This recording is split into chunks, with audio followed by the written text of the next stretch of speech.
just make sure that you get the presentation thereafter.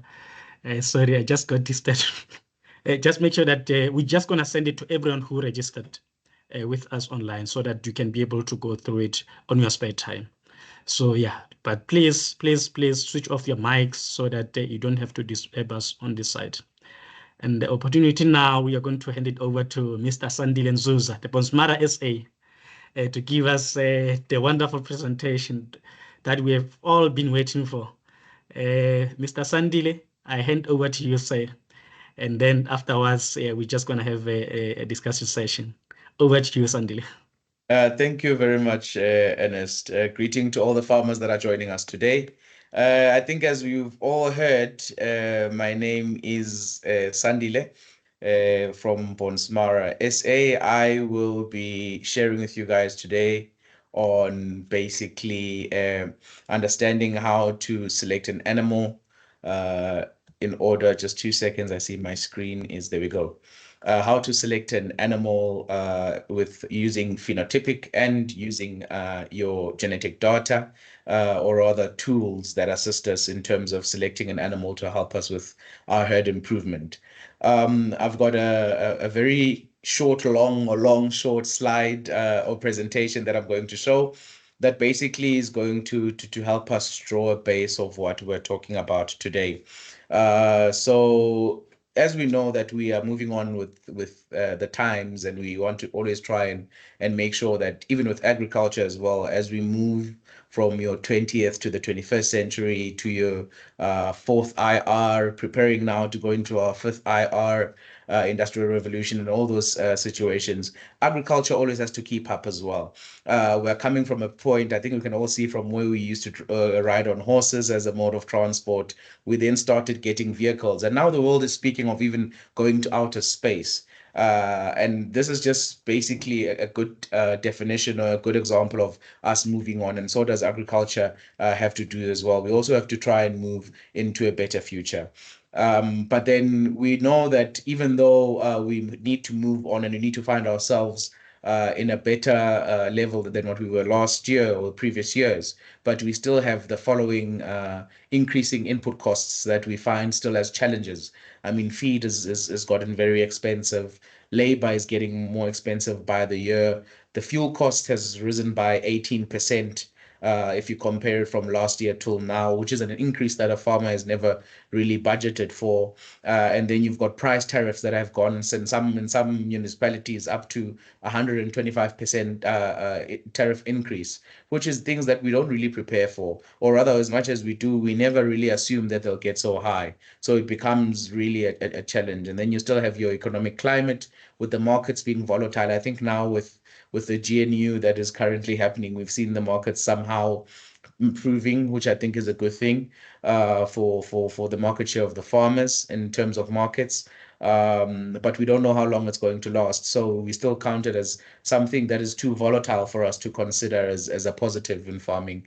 And then you've got grain prices that are insane, that have gone up. That have gone up, and especially with now the bad yields that we've gotten. And we all know that if grain prices go up, it means the calf price drops. It means the feed price increases as well. So it becomes a detriment to the farmer. And we still have challenges such as water. You've got challenges such as fencing. You've got grazing challenges with drought coming through. We're now in winter. We're now meant to be supplementing protein.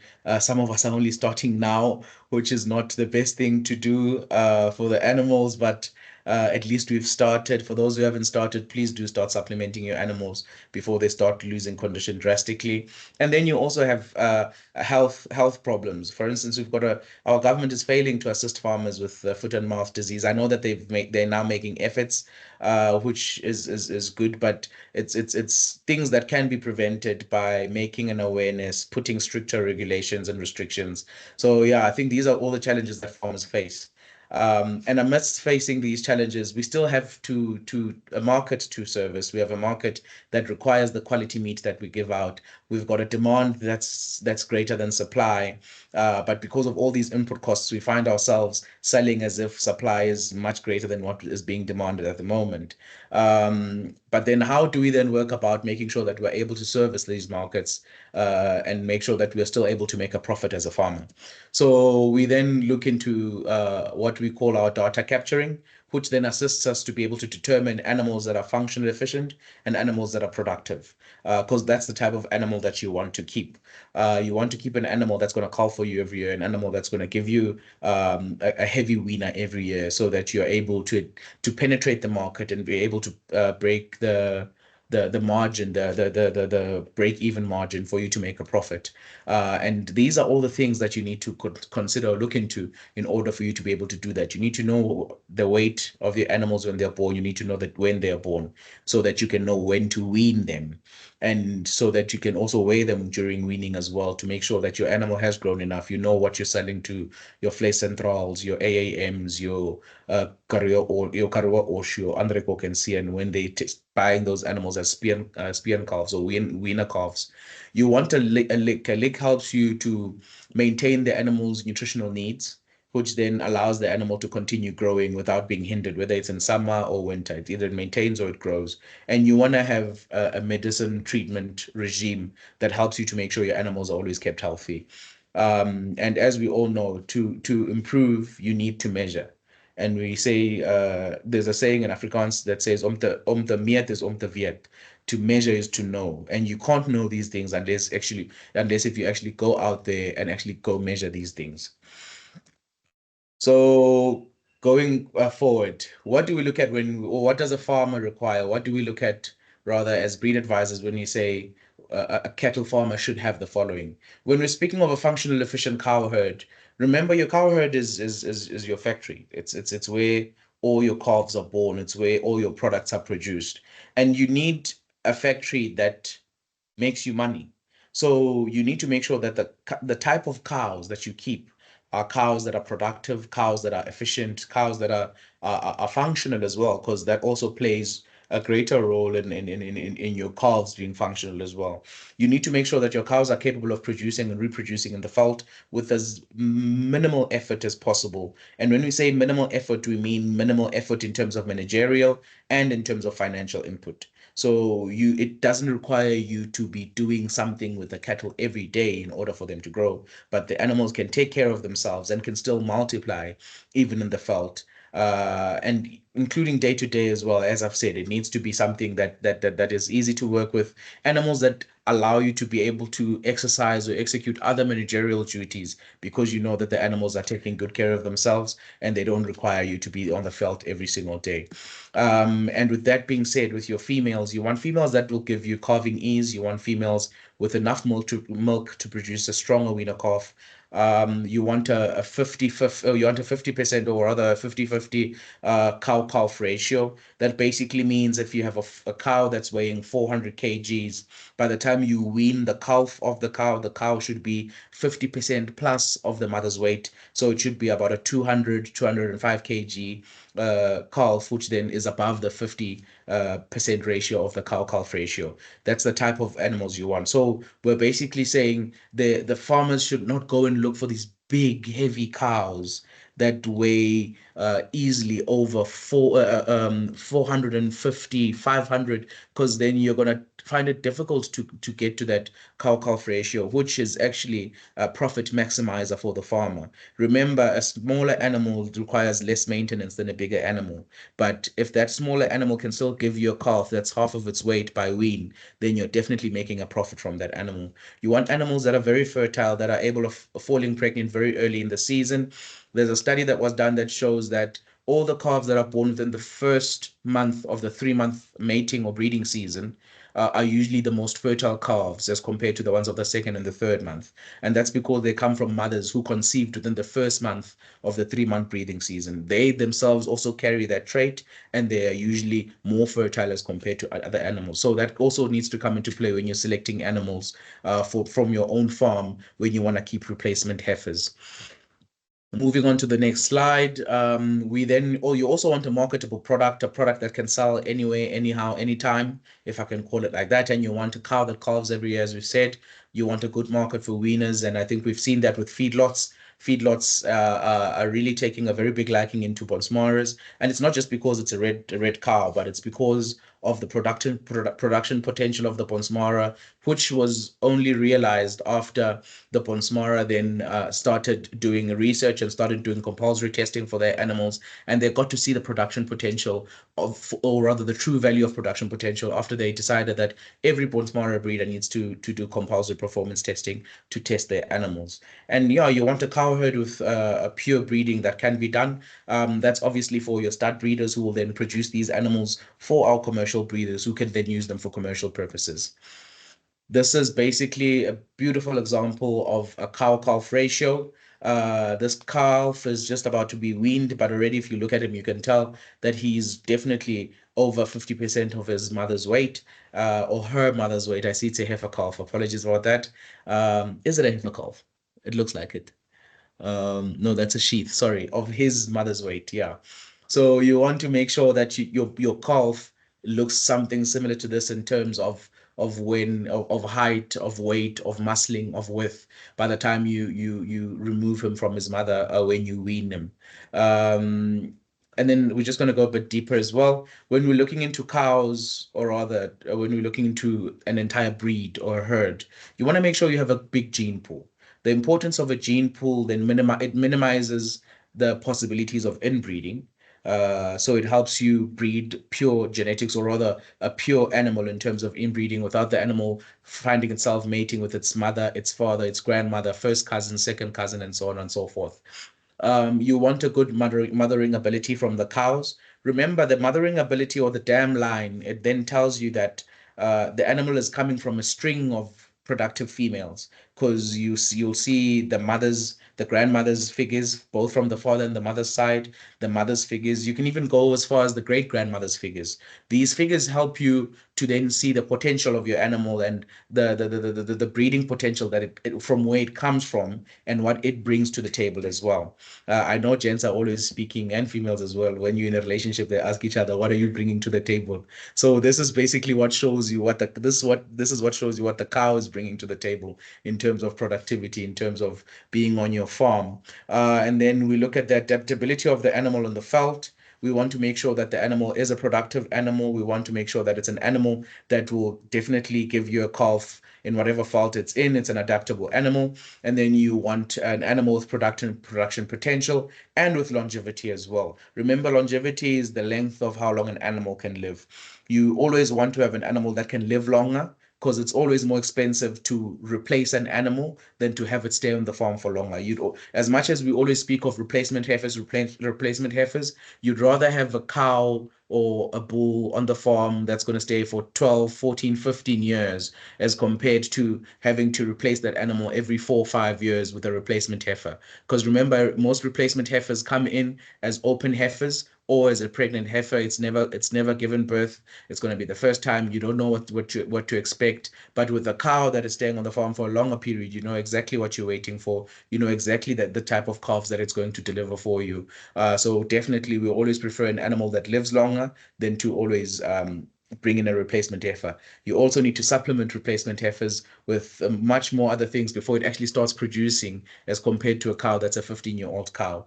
The oldest cow I've seen from the Bonsmara Society, or from a Bonsmara breeder, was 19 years, if I can remember. It was 19 years carrying a 17th calf. So it tells you that they can grow very old, and they can grow very productive. They can continue with productivity even in their old age.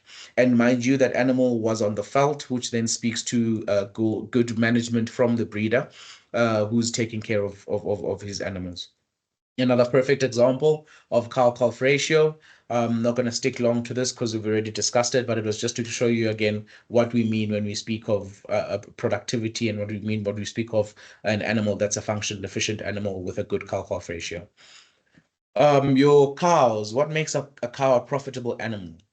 You need to know the age of first calving of your animals. You need to know your basic age of first calving of all your cows, so that you know that when do they actually start going towards calving. A lot of people will tell you, no, a cow will calf after 3.5 years. And obviously it depends with the breed and the frame that you have. Is it a large frame, medium frame, small frame? But I always advise people that rather than mate your animals at 18 months, than to try and push it to 50. There's people who push it to 15 months and tell you, I get my calf in my second year. Yes, you can, but you're also hindering the growth potential of the animal. You're also hindering other aspects of the animal that were still developing. So rather wait for the animal to develop fully. Anything between 18 to 24 months, then you can start then mating your animals. And having a calf at 3 years is not a problem. But mating the animal at 3 years going onwards is then something else. So you always want to have something that is going to be profitable for you. I mean, having a calf drop at between 30 to 36 months is definitely a great thing. You're gonna get your profit back. And remember, anyway, as you start with a breeding plan, you then get as well what we call, as you start with the breeding plan, you then get a cycle. So you'll then be able to follow a cycle, and you'll be able to know that every certain time of the year I'm dropping calves, every certain time of the year I'm mating, and your cash flow as well will also go accordingly. So instead of just putting a bull and letting it do as it pleases with your cows for the whole year, rather keep your animals aside, have a breeding cycle, have a certain age where you put all your heifer calves with a bull that has with a good calving ease, to make sure it assists them getting smaller calves that will help them open the pelvises nicely so that they can give birth. Some people will tell you, no, at 300 kilograms, I put in a bull. Rather keep it at a certain age so that you know your animal's fully matured. You want an animal with an ICP. An ICP is an intercalving period. So it's the period between when your animal has calf one and calf two, or calf two and calf three. So it's that space when it between the one child to another. You want to make sure that you try and keep an animal with an ICP of a year or less. When I say a year or less, so it's 365 days or less. It's always advisable to do that, because then you know that that animal without fail is giving you a calf every single year. And you want to make sure, because remember, that's your profit, that's the money that you make in order to continue with the farming business, and you want to make sure that you continue getting that money without fail. We've already spoken of the cow-calf ratio and of longevity, so I'll pass those two in the interest of time and allowing you guys to be able to ask questions as well. This I always bring up because it's very interesting. You'll find that as I think we have over 40 breeds in the country, different breeds, and all the breeds, every single breed will tell you that they've got the best growth, the best adaptability, the best fertility, and the best calving ease. Um, it's important for me to say this because I don't want you guys to hear it from someone else and say, I know they're the best. There isn't a best breed in South Africa. There isn't a best breed in the world. It's all about the choices that you make and breeding with the breed that you love. So I hope that none of you guys fall for these tricks and start breeding with something just because you've been told this. The only thing that makes Bonsmara SA to be able to boast about, or I'll say boast in this instance, or to speak in confidence about any of these figures, is because of the performance testing that we do and the results that we get back from Studbook. Luckily, whatever we performance test, we don't verify ourselves. It's verified by an independent body called Studbook. They verify all the other breeds in the country, as you'll see with some of the slides that I'll show that have graphs. You'll see all the breeds that are under Studbook and the performance testing that they do. So through performance testing, we were able to then say that these figures for us are accurate more than any other breed, because we are the only breed that does compulsory performance testing for every animal on our system. Just to touch a bit on adaptability, what do you mean when you say an animal is adaptable? An adaptable animal is an animal that can survive, produce, and reproduce. So it must be able to live, it must be able to gain muscle, carry meat, become a carrier of meat, and be able to give you a calf every single year.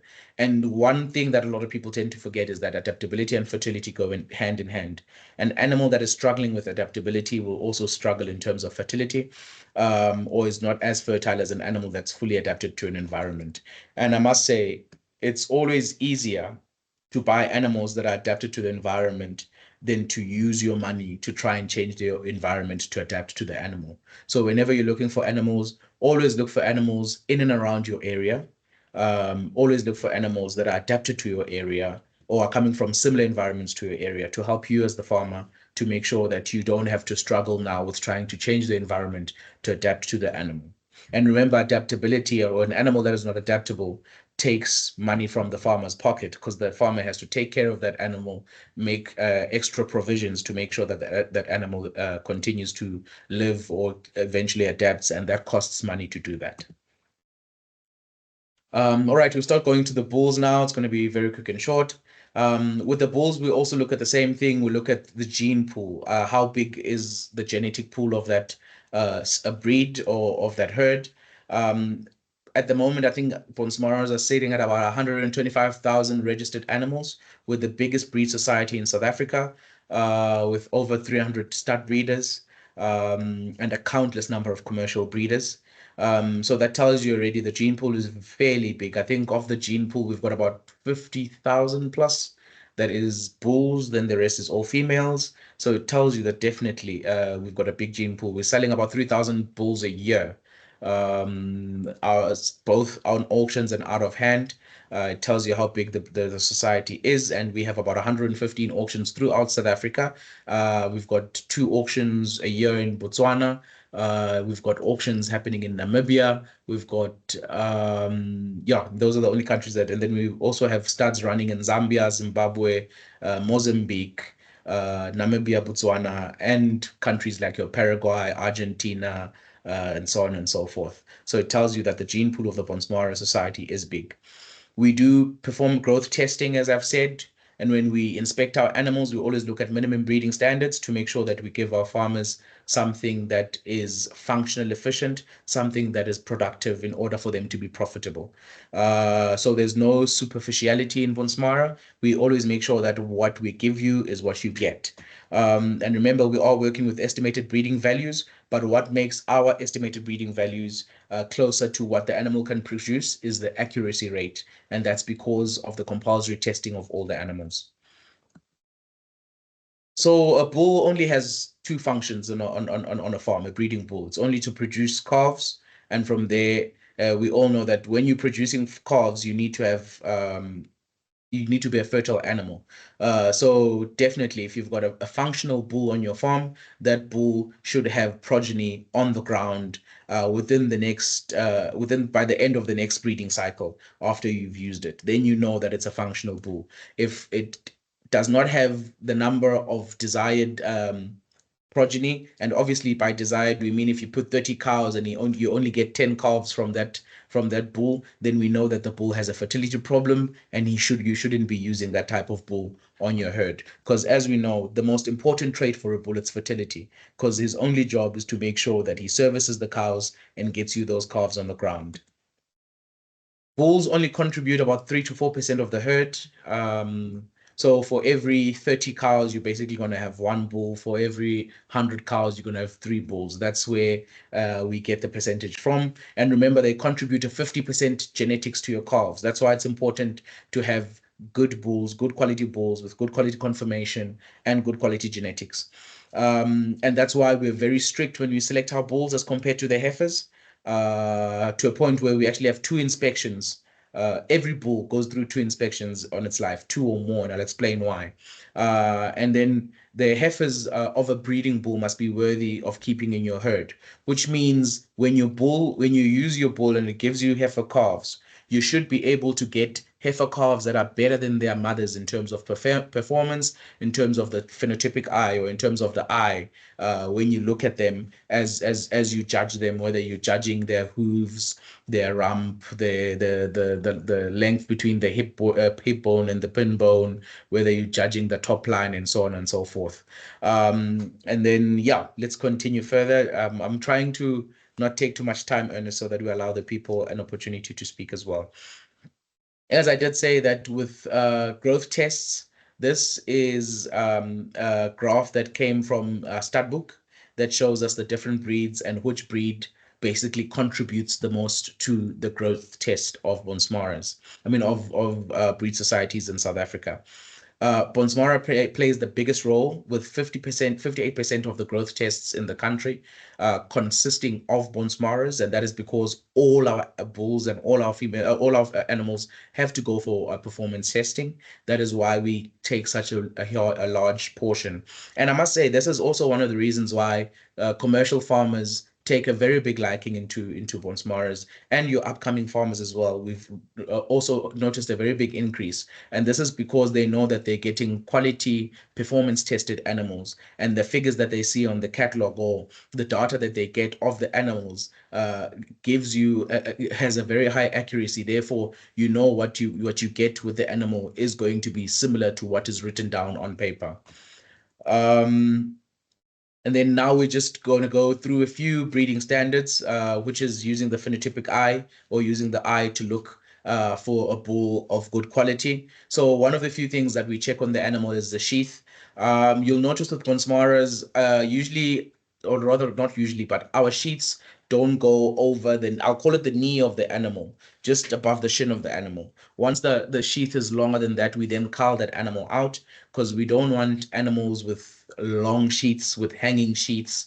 You'll notice a lot of our animals don't have a navel, because usually when an animal has a navel and a sheath, it usually looks like a V, with the navel coming down from the front side and the sheath moving down from the bottom. Now you've got flappy skin just above the sheath that actually holds the sheath. We don't it's very rare that you'll find a bull with a navel, because it's something that we've bred out, or we are breeding out from the Bonsmaras, and we want animals with a nice sheath. When I say nice sheath, the sheath must not hang, but it also mustn't hold on to the tummy of the animal. We want a sheath that's a bit loose, that allows the animal freedom to be able to move the vas deferens and the entire penile area properly, and be able to maneuver it to, obviously, when it's looking for the entrance place of where it needs to enter. But at the same time, we're also avoiding a sheath that's going to collect seed, collect sediments that are going to end up causing pizzle disease or any other form of infection for the bulls. You'll find that the testes that we want a nice circumference of a 350 millimeter circumference for a mature bull, or anything higher than that, because you want a nice big testes. Remember that testes is your factory. It's where all the semen storage is. You want to make sure that your semen is stored correctly, and you want a sheath with a bit of crimpling on it, because that crimpling is basically telling you that that animal can control its sheath. It can pull it up in colder days, and it can drop it down in days that are much hotter, to make sure that it regulates the temperature of the factory house, to make sure that the sperm inside is not affected by the heat or the cold and then dies off. So it helps it helps maintain the quality of the semen, and make sure that that semen is 100% for when it needs to be used. We then look at hooves. Remember, the hooves of the animal need to be proper for one reason. Animals walk long distances.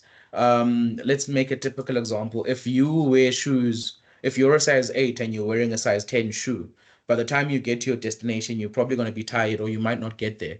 Or if you're a size 8 and you're wearing a size 5 shoe, you're definitely not going to get to where you're going, because it's going to be uncomfortable walking. So one of the things we look at as well is to make sure that the animals don't have overgrown hooves. They don't have what we call corkscrew hooves that look like this, or any hoof that is a deformity, to make sure that the animal is functional and efficient, to make sure the animal can walk the long distances it needs to continue growing. And then we also look at things like birth weight. These factors like birth weight help us determine if an animal is a calving ease animal, if it gives birth to weaner calf production calves, or it gives calves that are within the breed average, what we call middle of the road, or curve benders. You'll get to understand what we're talking about as we go down the slides. Then we want as well confirmation. A bull must look like a bull firstly, a female must look like a female. You want your bull and your females to both have good top lines, to have good forequarters, good mid pieces. You want to have them exceptional capacity, exceptional depth. Those are the things we look for, and most importantly, temperament. We do not want animals that are going to hurt our farmers. We do not want animals with a bad temperament. We don't want animals that break fences, animals that break kraals, animals that attack you as a farmer. We want to work with animals that are, in Afrikaans we say, more rustig. We want animals that are nice and calm, that are not going to be problematic, which ensure the safety of you as the farmer and of the animal as well whenever you work them. Obviously, animals are going to be alive. They are animals, they're not toys.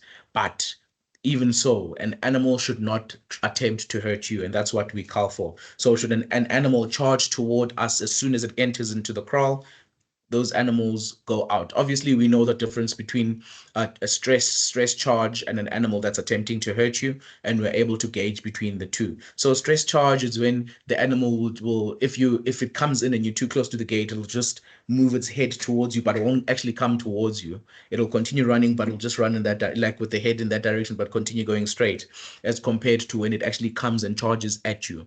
So, and when it's in the ring, it'll just maybe pace around a bit to show that it's looking for a place to get out, but it doesn't try jump out, it doesn't try break the crawls and things like that. So we look at things like that, then we judge accordingly, and then we cull accordingly as well. As I said, should be the last slide, and then we go into the catalog. Inspections. If you remember very well, I said we're much stricter on bulls. All our females get inspected once, and that is usually after 18 months, between 18 months to 3 years. A female or a heifer can be inspected from being a heifer to a cow between that period. So we also look at similar situations. We look at the conformation of the animal. We look at the hooves.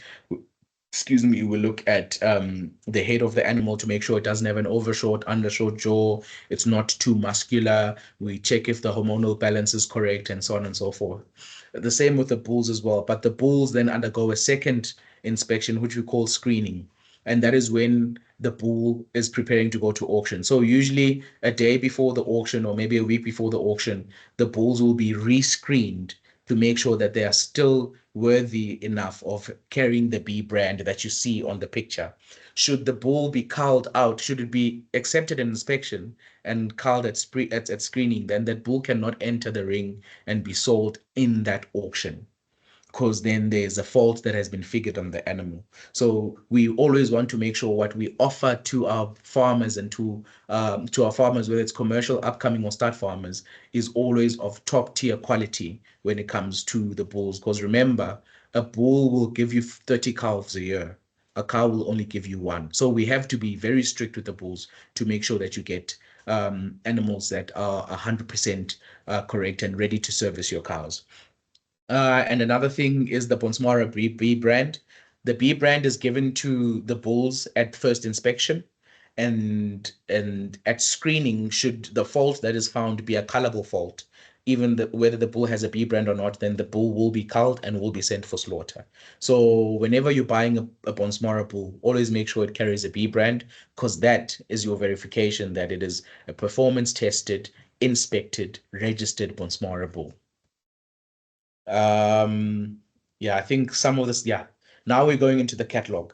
A lot of people always ask, yeah, what if I want to join the Bonsmara Society? How do I get my animals to be SP, or fully registered, or what we call start proper? When you come into the Bonsmara Society, depending on the type of animal you have, your animals will either come in as an Appendix A or a basic female. Remember, we don't take any male animals into the Bonsmara system. They all have to be born within the system, which means they all have to be stud. That's the only time we then put a male animal into the system. So you get a female, basic female. Start from basic. You've got a basic female that must be mounted by a stud bull that will give birth to a calf. That calf is then regarded as an Appendix A. And only that calf can give birth to an Appendix B after it's been mounted by a stud female, a stud bull. And only the calf of the Appendix A cow can then can rather give birth to a SP cow. So as you can see, it starts from basic. The basic then gets mounted by a stud bull. The stud bull gives you an Appendix A female or heifer. That heifer gets mounted by a stud bull. It then gives you an Appendix B heifer, and then that heifer gets mounted by a stud bull, and then you get a stud female. So just because you've registered into the society, it doesn't mean the first calves that drop are going to be stud females. Or stud animals, but there's a process of making sure. And the reason we create this process is to help you proper or fix your genetic composition of your animals, to make sure by the time you start that your animals are correct and they are carrying Bonsmara genetics. All right, so now we're going to the catalog. We've done the phenotypic basics of checking for a bull and of a female. Now we're going to go to the genetic or to the scientific part, or the numbers part, how we then interpret and the numbers in order to make sure we've got an animal that is going to work for the farm. So our catalogs typically look like what you're seeing in front of you right now. You'll always get the pedigree, super values, building blocks, the myostatin, and even commentary or remarks at the bottom. But we are going to go through it one by one. This is just to give you an idea of how it looks like, and then we'll break it down, as you can see with the following slide. So this first portion basically tells you the farm name, the lot number, where the animal comes from in terms of the stud name. It'll tell you the pedigree. So it tells you who the mother and father is. It gives you the mother's data in terms of her ICP, the number of calves she's had, the number of calves she's weaned. It even tells you if the animal's been genomically tested or not. So genomic testing then allows for the breeders to be able to get data such as, is the animal carrying the POLT gene or not?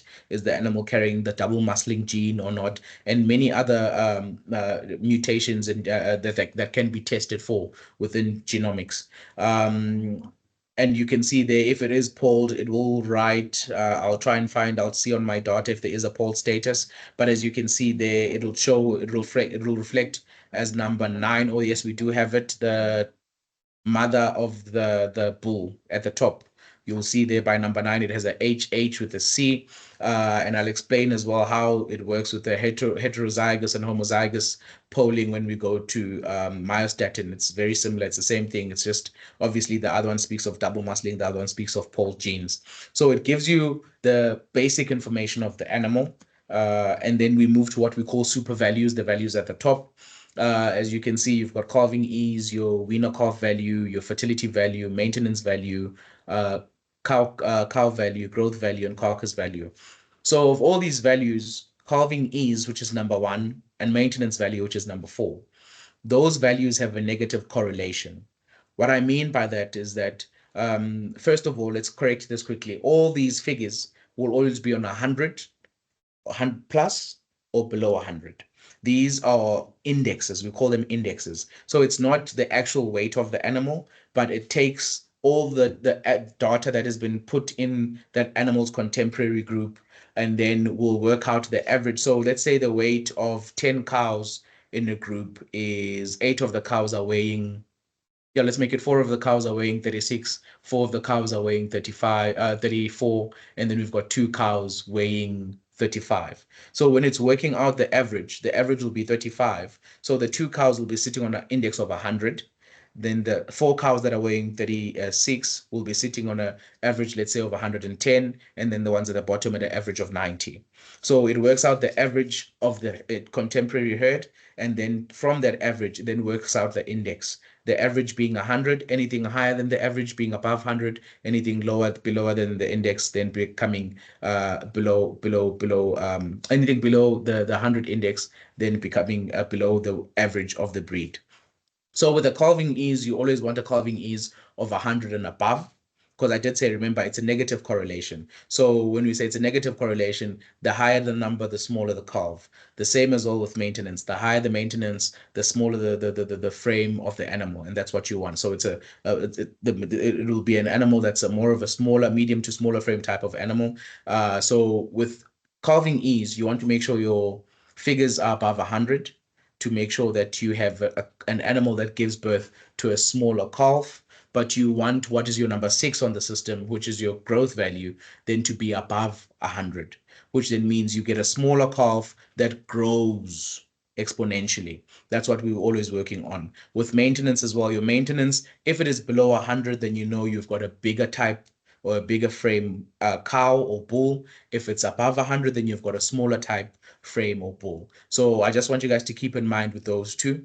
And then now I'll start explaining them. As I've said, calving ease, a bigger value means a smaller calf. A smaller value than 100 means a bigger calf. So if you're buying, for instance, a bull that you want to service your heifers, it's always then wiser to go for an animal with 100 or above in terms of the super value.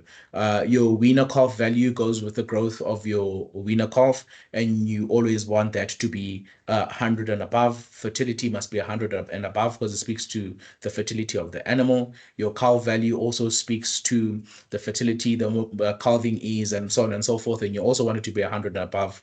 So is your growth value and your carcass value. The best way to interpret your breed index is if you look at the very bottom, you'll see there's a graph there, bell curve. That bell curve then actually tells you how it should be. Remember, if you've got sitting with animals that are sitting within the 80 margin, and you buy a bull that is got very, very high figures. So you basically have females that are in your extreme left and you're buying a bull in your extreme right to try and correct the measures. It doesn't mean you land in the center. In fact, what you do, you spread the bell curve so much that you have, let's say, out of the 100 calves, you'll have 5 to 10 calves that are very, very, very, very bad. You'll have 5 to 10 calves that are very, very good. And then you'll have the rest will just be from mediocre to average animals. So it's not really going in your best interest. It's always better to look at your herd and buy an animal that is going to slowly get your herd to be better.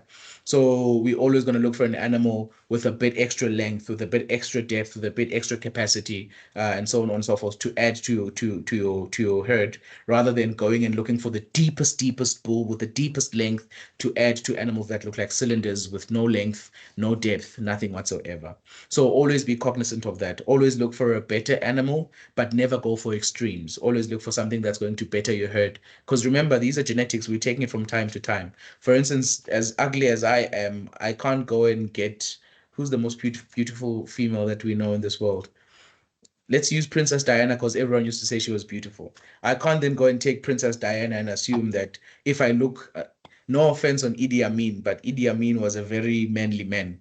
You can't take Idi Amin and Princess Diana and think you're still going to get a Prince Charles.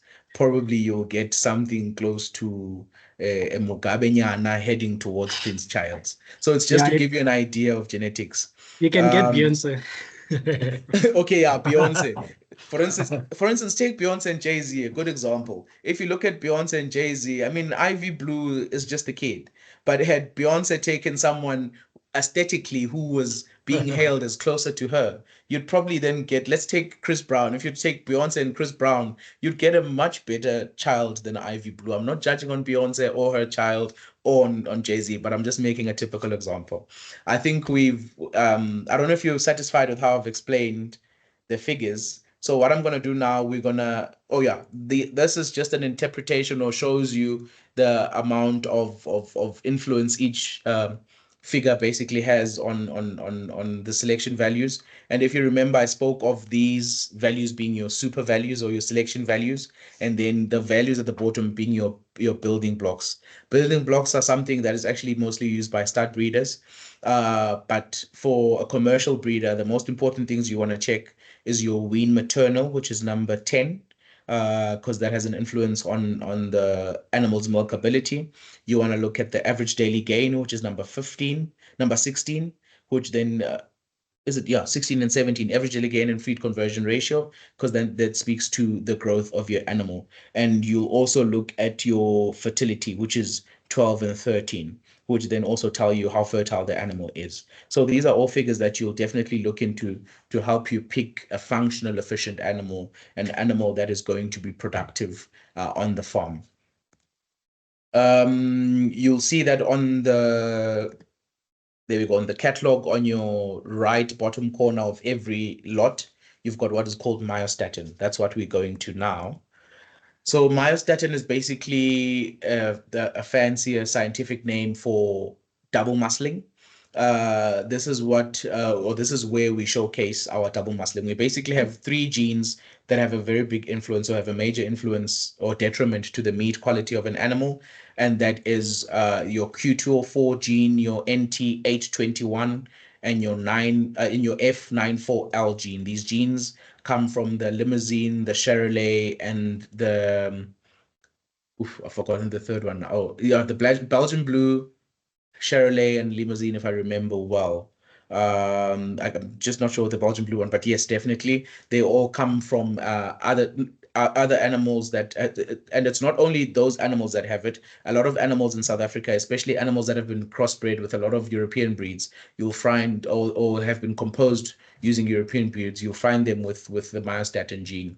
And these three genes, we rather say they're the most detrimental because they are the ones that have the most effect on meat, and they affect the quality of the meat. And you always want to, so as a society, we're one of the few societies that actually indicate to a farmer if the animal is a heterozygous or a homozygous carrier of the gene. So basically, if it's a homozygous, it means the animal is double muscled. You can physically see that the animal is carrying double muscling on the meat of the animal. And then your hetero is more of a carrier of the gene. So he carries the gene, but he's not showing the gene. He's not physically showing that he's double muscled. The reason we show this is to assist farmers to either, I don't want to say avoid buying animals with that are double muscled, because that's not the truth, but for them to be aware of the type of animal they're buying so that they can then be careful when they're doing their own breeding on the farm. Some farmers will easily tell you that, no, I buy double muscled animal, I buy gene carriers because I know my cows are clean and I'm not going to have double muscling issues.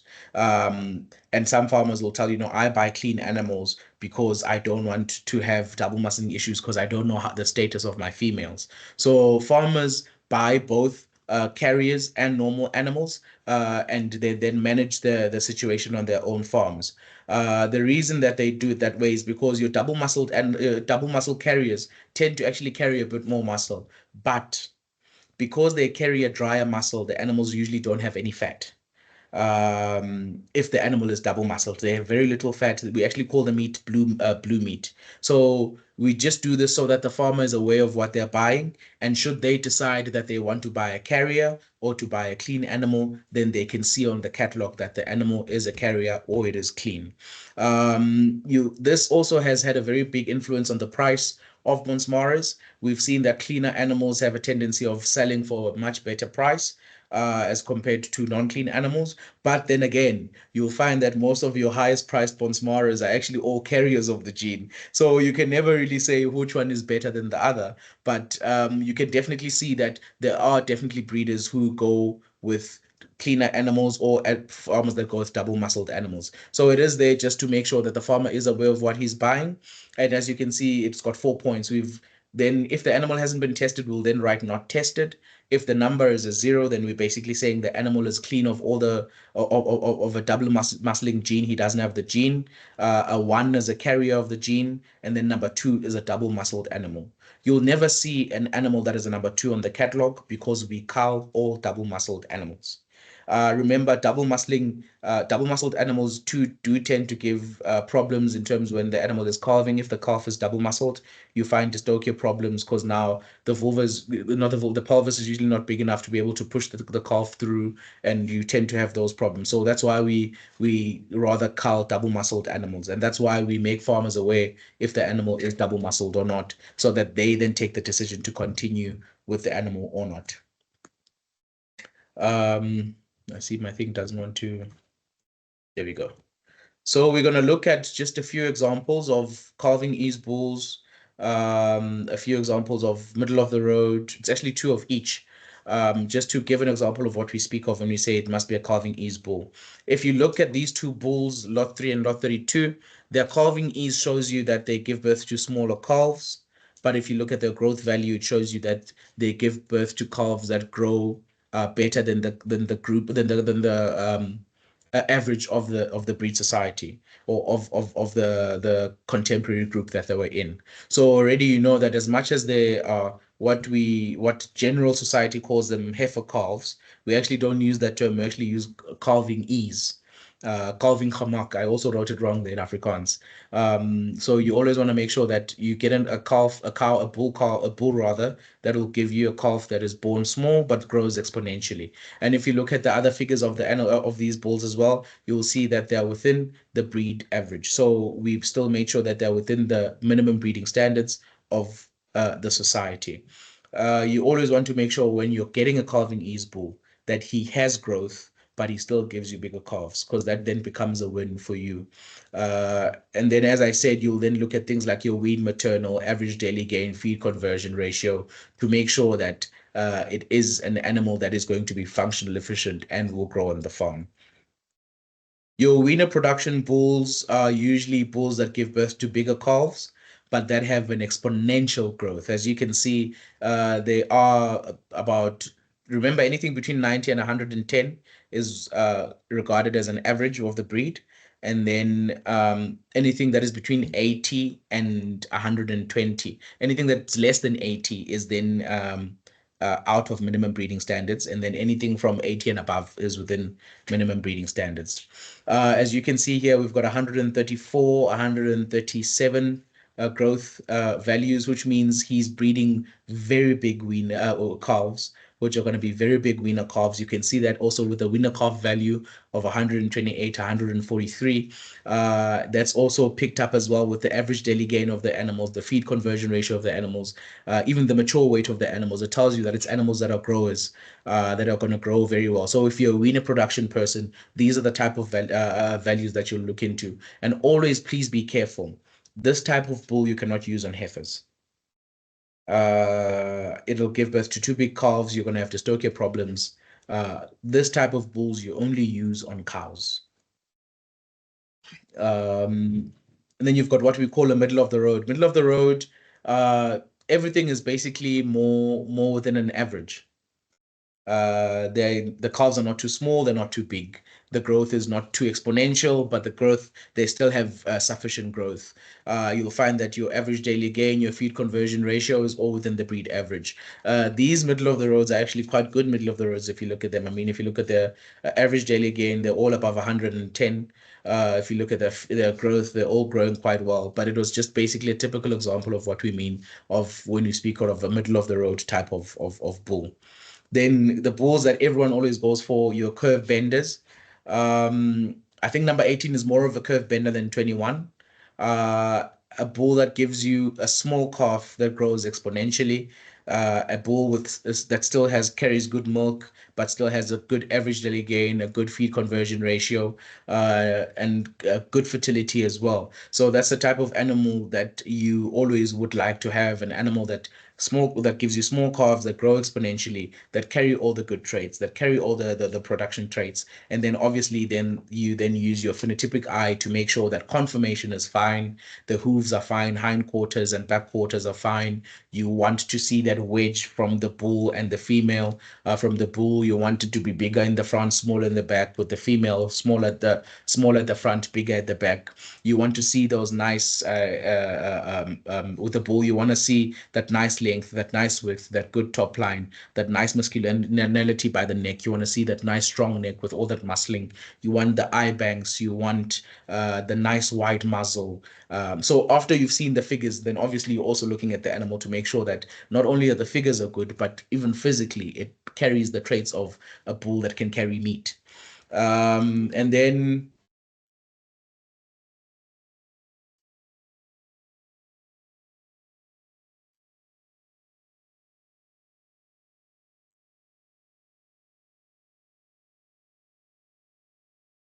apologies, everyone. I think we lost Sandile. I'm just going to try to get him back. Just hold on. Just bear with me for a second.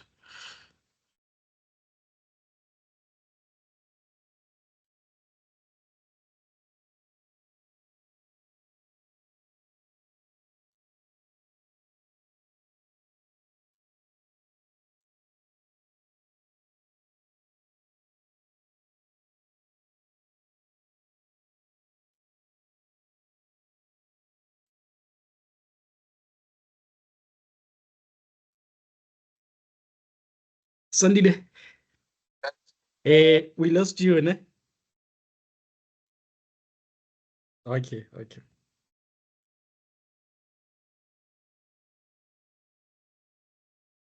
Oh, okay. All right. Okay, okay. All right. Let me just keep them busy. Apologies, everyone. I just spoke to Sandile now. His laptop just went off. So he's gonna come back in a few seconds. But so long, I just wanna just have a discussion or any questions that you'd like him to clarify just after he came back. But there's only 3 slides left on his presentation. So for anyone who has got a question, something that you want him to clarify just after the presentation itself, you can just raise up your hand so that we can so long keep ourselves busy while waiting for Sandile to get back. Mr. Marana, Dudu, any question? Kariso, Kolofel, or Lerato Mashishi?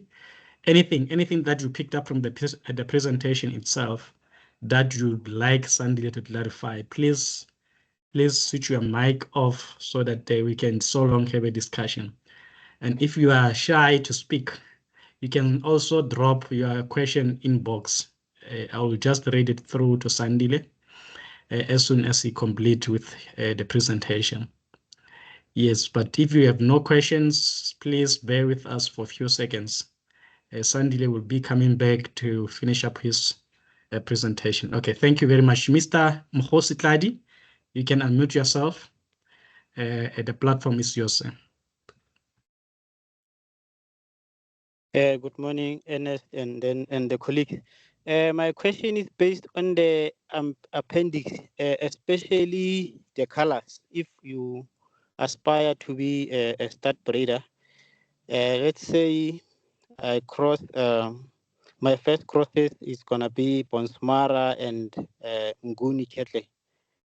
Some Nguni cattle, they don't lose that Nguni color. Let's say even my F3, they still possess that Nguni colors. Ask him like what's going to happen is that a calf doesn't qualify, or a cattle, a bull, or a female doesn't qualify to be a Bonsmara type of a cow because of a color. Because some, they are very stubborn, they don't change color. Thank you so much.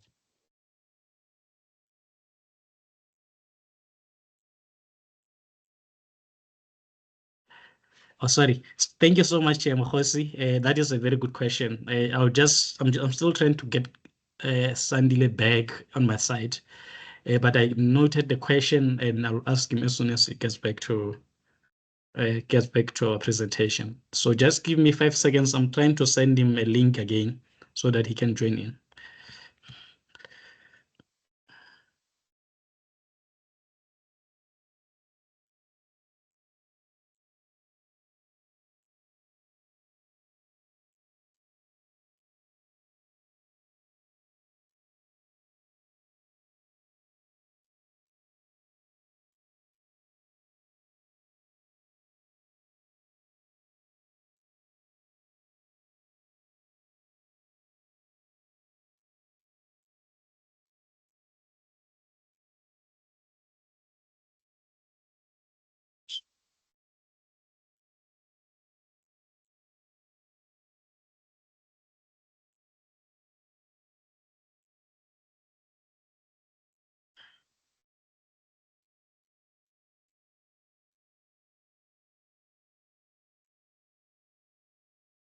Any other question?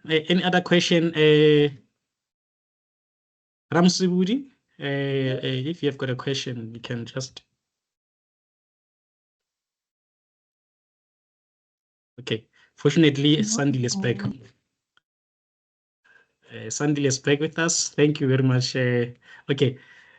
Welcome back, Sandile. You can just go ahead with the presentation and finish up those 3 slides that you were left with. Thank you very much. I'd like to apologize about that. Technology is something for the young indeed, but clearly today I underestimated technology and it showed me its own powers. I'm just quickly opening it's actually just 2 more slides that are left, and then we can go on to the questions. And there we go.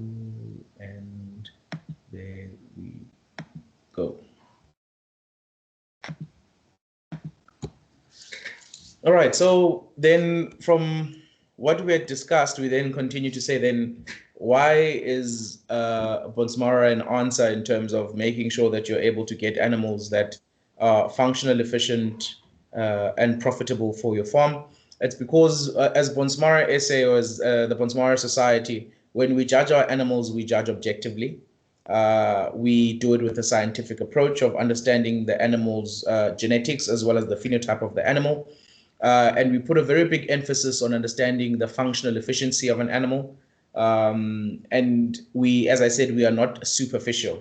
So we will not say something is something else, or will not say the color green is blue, only for you to look at it closer and find that it's green. We give you what we have and we are honest about it so that you know as a breeder what you're dealing with. We do a lot of research, which is based on, and we try and create a balance between science and practicality to make sure that whatever we produce is something that can be replicated on any farm, in any province, in any region.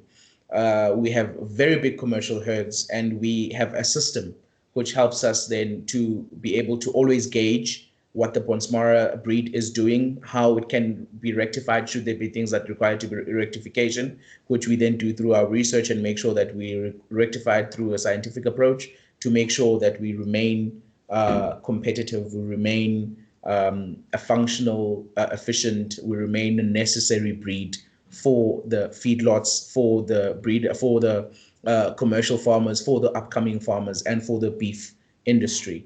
The one point that I didn't count on purpose, which I wanted to put to the end, is the one that we do not compete on shows. We strongly believe that Bonsmara is a breed that is there for production, and we then leave the breed for production purposes. We do not discriminate against any other breed that does showing, but we as a breed don't believe that it is in our best interest to be part of shows, but rather our best interest is to make sure that the country has enough meat or beef to feed itself and to feed those that want to export. With that being said, then the last thing that I've said again, there is no best breed. You will hear a lot of breeds telling you they're the best in this, the best in that. There is no best breed. It's all about the choices that you make as a breeder. It's the good and the bad choices that you made that define you in being a great farmer or the best farmer. So if you want to be the best farmer or the greatest farmer, make the correct choices for your enterprise by picking the right breed for you. And with that being said, I always close off with a nice quote, and today's quote says, opportunities are like buses. There's always another one coming. So don't fret if you lose out on an opportunity or you feel like you didn't gain from an opportunity. There's always one that's coming that's going to be of benefit to you. Thank you very much, and thank you for being patient with me even when I ended up losing connectivity with you guys. Thank you so very much, Sandile. The presentation was very, very enlightening. And the information that you provided, I think the farmers, they must be proud of themselves for attending this particular webinar because the information was quite excellent. There was a question that was raised by Taji. I would like him to raise the question again. I just forgot what he was saying because I was busy trying to figure out how can we bring you back to the meeting. Mr. Tladi, if you can hear me, could you please log in and ask the question again? Host, yes. Okay. Good morning, Sandile. Morning, Mr. Tladi. How are you? I'm good on yourself. That's great. I'm good, thank you. Great. My question is regarding the appendix animals. Yes, sir. Let's say I buy a Boranas, not a Bonsmara stud bull to cross with Nguni females as my base animals. Some Nguni cattle, they are very stubborn to change color. Let's say I have rotated the bulls for each and every generation. Yeah. But the color stays the same. Yeah. With that Nguni color, what do we do with that type of an animal? Does it qualify or it doesn't qualify because of the color? Mr. Tladi, unfortunately, it won't qualify. If you check one thing with every breed, you'll see there's always a distinct difference for every breed. With your Nguni type animals, first of all, it's already a small frame type of cow. Meanwhile, your Bonsmara is a medium frame. Secondly, you'll find that if you look at the head of the animals, you'll pick up distinct features that are not featured with the Ngunis. Your Ngunis usually have a much more smaller, lankier face as compared to your Bonsmara animals, and the ears will tell you a distinct difference. And remember, Nguni is not a Bonsmara type, so you'll rather go for Bonsmara type animals like your Sussex, animals like your Santa Catrudis, animals like your Beefmaster, to try and get more to a Bonsmara type of frame of composition. So then we'll then look at your animals and then say, okay, this is more of a Bonsmara type. And also remember, you're not going for purebred Sussex, purebred Santa, purebred Beefmaster, because we will then again pick it up that this is not a Bonsmara type. It's actually a Sussex. So you want to at least get animals that have already been crossed with Bonsmara animals. We call any animal that's not a Bonsmara registered stud animal is then called a Bonsmara type. So you want to buy heifers or get them from people that you know that breed with Bonsmaras. And because there's no certainty of the lineage, that's why we end up calling them Bonsmara types. You want to then go get animals from those people and then start building your base from there. Because you typical example, you can't build a base out of wood with the aim of building your walls out of cement. It's not going to work out. So you need to get something that works alike in order to move forward. The same with any other breed. If you want to move towards start breeding of that breed, they will also tell you, look for animals that are that breed's type. For Bonsmaras, anything that is a Bonsmara Sussex cross usually is closer to a Bonsmara type. Anything between a Santa Bonsmara cross is closer to a Bonsmara type. Anything with that is a Beefmaster Bonsmara cross is closer to a Bonsmara type. With the Beefmasters, the very big distinction is usually the ears that usually throw the animal out, because we don't have the Brahman ears. If you check your Beefmasters, they carry Brahman type of ears, very, very big ears. And those, for us, we take them out because we call them Brahman ears. They're not something that our breed has. So if you've got crosses that look similar to that, then you'd rather get a Bonsmara bull, put that bull on them again. Then the progeny of those types then will probably have a better type of ear, and they can make it in as a base. If you're a commercial breeder who's been breeding with Bonsmaras for years, and we get to your farm and we look at your animals and can tell that they are proper Bonsmara type animals that come, you can see that you've been using maybe bulls on them for 5, 6, 7 generations of Bonsmaras, then your animals don't come in as a base. We bring them in as an Appendix A, because they already carry the conformation, they already carry the genetic composition of a Bonsmara. So you're already one step ahead. That's why I'm saying always look for a Bonsmara type animal, or buy commercial females from a Bonsmara breeder who's been breeding and can give you evidence that he's been breeding with those bulls for a long time, because then it actually helps you as well to go up a notch in terms of stud breeding. And maybe, Ernest, if you can allow me to also elaborate to our farmers, we are also starting what we call a Bonsmara commercial club. So not everyone has to join stud in order for them to belong to the Bonsmara Society. We are now opening a commercial club that allows breeders to join in and become part of the Bonsmara Society through the club. And we then give them services as well of selection. We for the stud breeders will then obviously do their bulls and their females. But with the commercial club, we then come in and help you pick females that are more fertile, more functional efficient, more productive females, to help you be able to remember I said your females are your factory, to help fix that factory of yours and make sure that it becomes profitable for you. So we should be rolling it out around October, November. So please do keep your ear on the ground. Check our social media platforms. You will see there on Facebook, on Instagram. We should put it there to say that the Bonsmara Commercial Club is now open, and we're looking forward to getting all the commercial breeders that are out there that have Bonsmara type animals, so that we can help them better the quality of their animals. Because in bettering the quality, you also better the profit that you get as the farmer as well.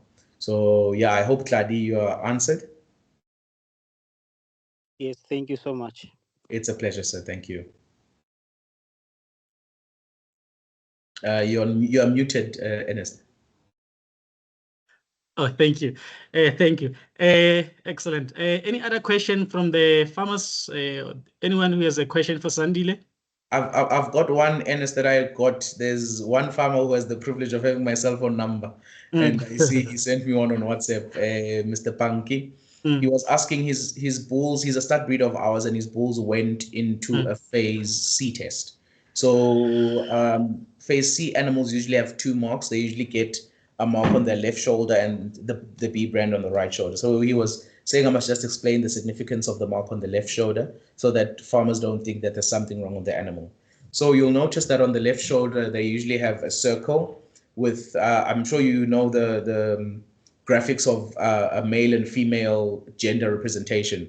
The male being the arrow pointing upwards and the female being the cross but linked to a circle. So it's that circle with those two gender graphics, which comes from Studbook. So that is to certify that the animal was inspected by Studbook as well, and they verify that the data of the animal is accurate. So it's usually done on animals that are in a phase C test. You find different phase tests. You've got a phase C, phase D, and a phase B. Phase B is a felt test that's done strictly in an extensive test.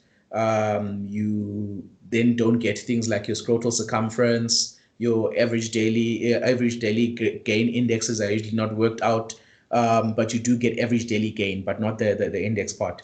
It's a whole totally different indexes that you get from that you get with phase B and phase C and phase D.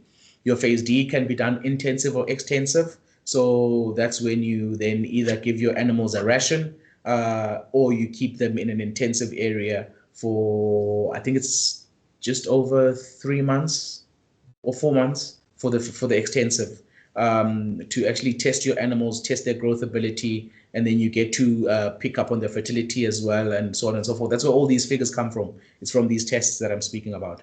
Then you've got a phase C, which is more intricate. The animals wear EID tags or collars.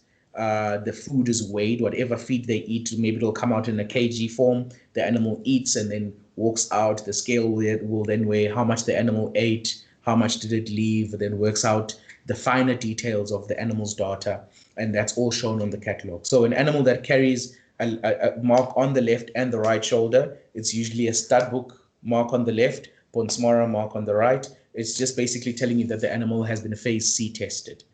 I think that's the only question that I got on my phone. Yeah. Thank you, Sandile. Any other question on the floor? In the absence of the questions, I believe everyone got the information, but those ones who missed some part of the presentation, you can still find it on the Red Meat Industrial Services YouTube channel. We're going to post it there, and we're going to also email the link to everyone else who registered for this specific webinar.